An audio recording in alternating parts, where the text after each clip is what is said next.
No Peguei Grade de hoje, eu fui parar no Mundo Mágico de Oz para falar de uma música que eu amo que tá na trilha sonora. Eu fui brincar com os aliens de Ridley Scott e falar com vocês do filme atual que tá no cinema e também de um clássico de Ridley Scott de 1979. E no último bloco eu falo de uma cantora que tá fazendo aniversário hoje e eu tô indicando um disco dela que eu amo, que vocês precisam ouvir. Peguei Garage tá começando agora, cara! Vamos falar de bruxaria? Vamos falar de uma bruxa verde famosa do pop, do mundinho Wicked. Aliás, o Wicked tá vindo aí com a Cynthia Erivo e a Ariana Grande. Os estúdios estão jurando que não é um musical, estão vendendo como filme de ação, a gente tá de olho. Eu fiquei sabendo também que a Broadway voltou a exibir o musical The Wiz, que começa lá nos anos 70. Então tá toda aí essa bruxa verde, o mundo mágico de Oz tá voltando com toda a força agora. E eu passei o final de semana ouvindo uma música que faz parte desse mundo, dessa bruxa verde, que eu tô viciado e eu quero contar pra vocês um pouco da história dela. Tô falando de Over the Rainbow? Tô falando de Over the Rainbow não, tô falando de Home.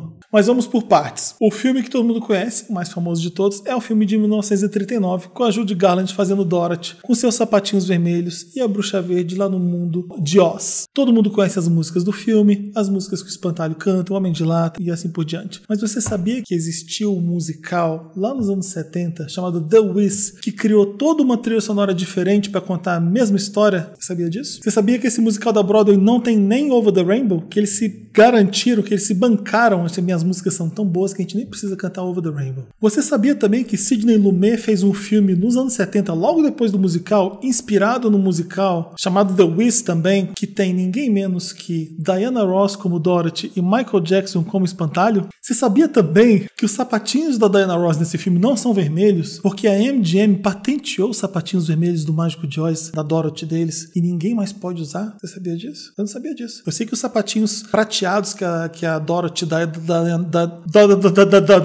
eu só sei que os sapatinhos prateados da Dorothy da Diana Ross são os originais, porque no livro é assim. Você sabia também que as músicas desse filme, baseado no musical The Wiz, são todas produzidas e arranjadas por ninguém menos que Quincy Jones, que tinha acabado de fazer o Off the Wall do Michael Jackson e posteriormente, depois desse filme, ia fazer o Thriller de Michael Jackson? O Michael queria ser ator na época e ele foi até bem elogiado por fazer o Espantalho na época.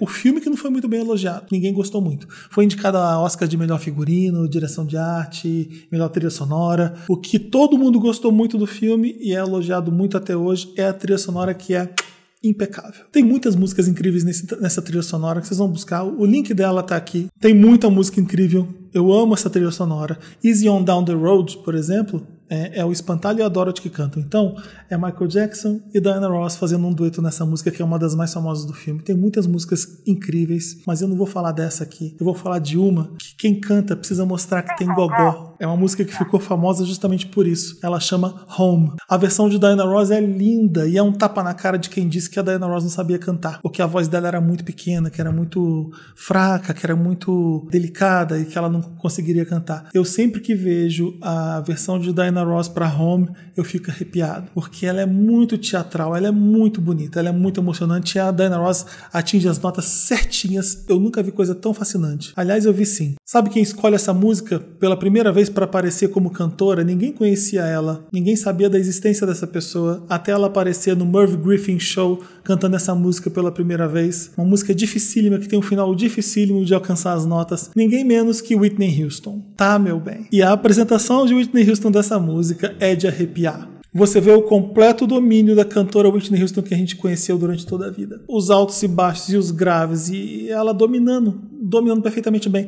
Tem cenas que ela desvia a boca assim do microfone para cantar, porque ela sabe que vai ser uma nota muito alta, ela pode estourar aquilo ali. Então ela se dá ao luxo de cantar pro lado, porque ela sabe que vai ser tão alto que é lindo de ver. Todos os links que eu tô falando, de tudo que eu tô falando aqui, vocês já sabem, né? Tá aqui na descrição do Spotify e do YouTube. Eu adoraria que vocês estivessem vendo no YouTube justamente por isso. Tá vendo no Instagram? Corre lá no YouTube também, porque o link de tudo que eu tô falando tá lá na descrição, tá bom? Mas não foi só Whitney e Diana Ross que cantaram Home, não. Todas as cantoras que eu falei que quiseram mostrar que tinham um gogó, cantaram Home. Na cultura pop, eu lembro que em 2010, o Glee, na primeira temporada, a Kristen Chenoweth canta essa música. Ainda bem que é ela, porque ela canta muito bem. Então foi muito bom ver a apresentação. Eu sei que em Pose, em 2018, Eu não sei em qual temporada que é. O Billy Porter e a MJ Rodriguez fazem um dueto cantando Home. É bem bonito também. E agora não faz nem um mês, o elenco de The Wiz, que tá na Broadway atualmente, foi no Tiny Desk. Então eles estão cantando toda a trilha sonora do musical e no final a garota que faz a Dorothy canta Home. E eu fiz questão de ver, eu falei, vamos ver. E ela arrasa. Óbvio, né? A Broadway não ia escolher uma cantora que não conseguisse cantar Home. Se bobear o teste pra fazer a Dorothy na Broadway em The Wiz, foi assim, canta Home aí pra gente ver. Eu adoro essa música. Espero que vocês se viciem também em Home e vejam a Whitney, a Diana Ross cantando essa música porque é icônico demais. Eu prefiro Home a Over the Rainbow. Falei. Meu Deus, eu nunca fui tão gay, não peguei grade como esse. Eu fui ver Alien Romulus no cinema nesse final de semana e eu amei. Não deixem de ir. Vá ver a Alien Romulus porque é surreal de bom. Muito, muito, muito, muito bom. Eu fiquei depois pensando,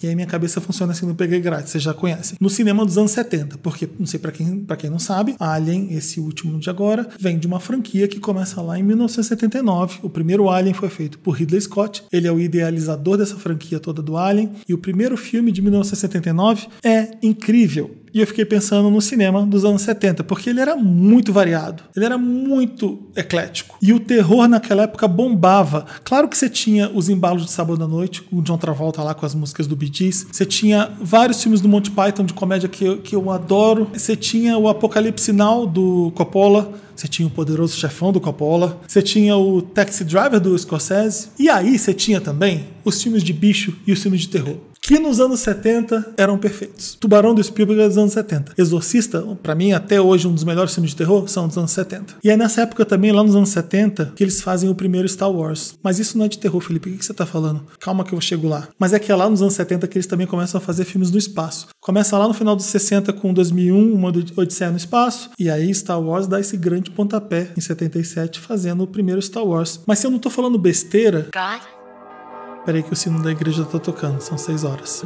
Eu não sei se vai vazar, então eu vou esperar. Chega! Eu não vou pra missa, não adianta... Voltando. Mas eu não me lembro, e eu posso estar errado, vocês me corrijam, de alguém ter colocado um monstro, um bicho dentro de uma espaçonave. O Chewbacca não vale, ele é super de boa, amigo de todo mundo. Eu tô falando assim, de ter colocado o terror dentro de uma espaçonave, de ter colocado um monstro dentro de uma espaçonave. E isso quem fez foi Ridley Scott, que inventou em 1979, com Alien. Para mim, um dos melhores filmes dos anos 70 disparado. E não só isso, um dos melhores filmes de ficção científica e de suspense feitos até hoje, na minha opinião. O filme foi feito 45 anos atrás e eu revi um dia desses e eu ainda fiquei apavorado e horrorizado e fascinado, porque não é só um filme de terror de Alien, tem muitas camadas aí. E as cenas de terror são horrorosas, são nojentas, são grotescas. Esse filme tá lindo até hoje. Se você ainda não foi ver o Alien Romulus, o filme mais recente agora que está em cartaz nos cinemas, vai ver, porque vale muito a pena. E é legal porque depois você vai ver o Alien de 1979 e vai perceber a quantidade de homenagem que eles fizeram para esse filme original, porque é muito legal. E se você já viu o Alien Romulus, vale a pena também ver o Alien de 1979, porque você vai falar assim, caramba, olha lá... Eu não vou dar um spoiler aqui, mas é legal porque você percebe a origem de tudo. Quando eles descobrem os ovos e quando os aliens começam a nascer e o mundo conhecer quem são essas pestes. E é por culpa desse filme de 1979 do Ridley Scott que a gente conhece uma das maiores heroínas do cinema, Sigourney Weaver.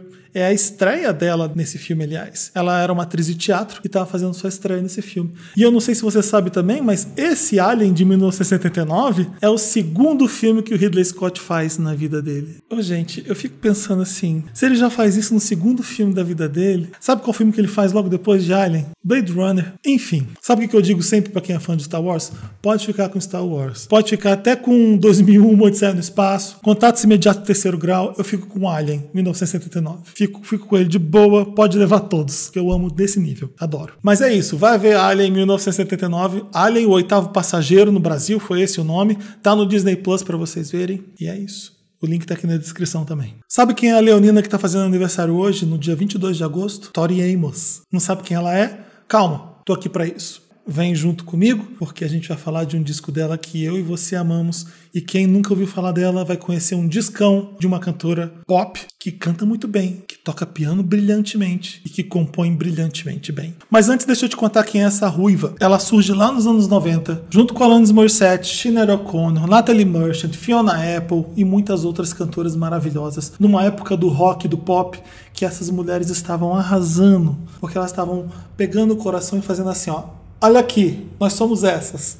E fazendo isso com muita coragem, com muito talento, com composições maravilhosas, com atitudes maravilhosas. Era uma grande década para mulheres no rock e no pop. Foi muito bonito ver esse movimento acontecer. Dá para dizer que Tori Amos é uma mistura de Joni Mitchell com Kate Bush. Eu lembro da primeira vez que eu vi ela cantando num acústico da MTV. Eram 2 pianos, ela tocava um aqui, outro aqui, e eu fiquei chocado porque ela parecia que estava gozando, porque ela cantava de um jeito tão sexy, ela subia e descia na cadeira, e eu fiquei assim, quem é essa mulher? E ali eu comecei a conhecer a música dela e fiquei apaixonado. Comecei a ver os clipes e conheci Tori Amos. Mas o disco que eu quero que vocês conheçam de Tori Amos é um disco que ela lança em 1992, o primeiro disco da carreira dela, Little Earthquakes, Pequenos Terremotos. E o disco é uma porrada no sentido sentimental da coisa, no sentido profundo das letras. Totalmente confessional. Ela abre mesmo a vida dela. Ela conta quem ela é e conta coisas horrorosas que aconteceram na vida dela que você fica assim, eu tô ouvindo isso?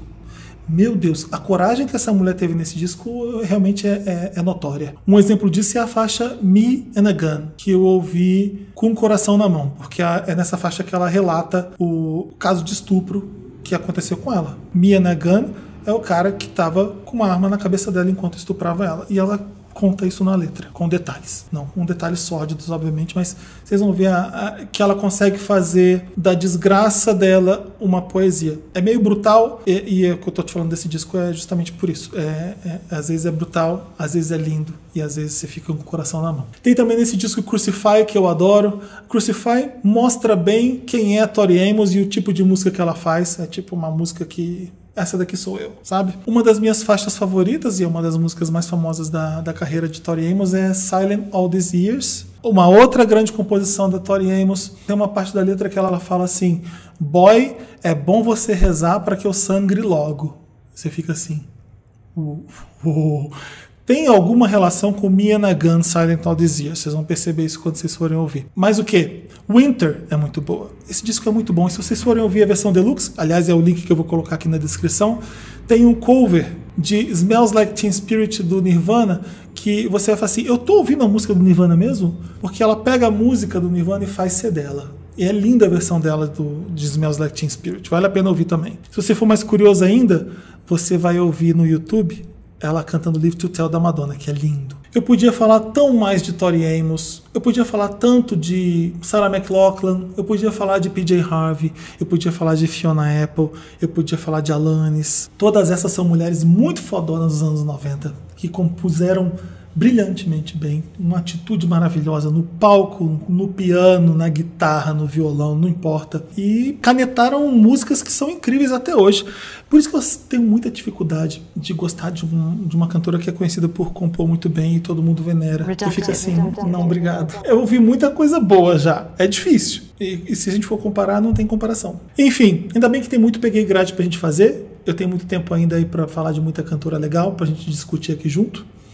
Então é isso. Até a próxima quinta-feira com mais Peguei Grade.